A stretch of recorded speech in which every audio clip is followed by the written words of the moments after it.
How to get the clown pin in Brawl Stars. Hi everyone, I am Eva. I'm here to guide you every step of the way.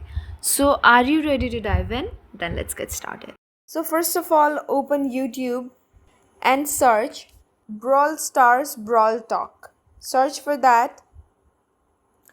Scroll down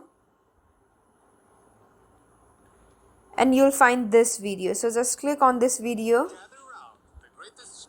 and click on comments.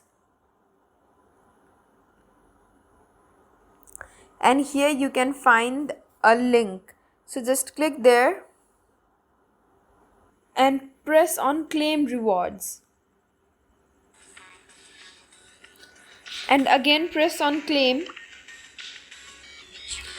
And here on the top right corner you can see 3 horizontal bars. So just click there and on inbox and click on inbox and you can see a message and claim option over here. So just click on claim.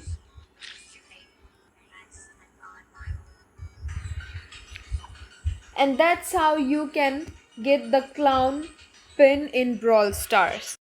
So yeah, that's it for this video. If you liked this video, then please hit that like button and subscribe for more.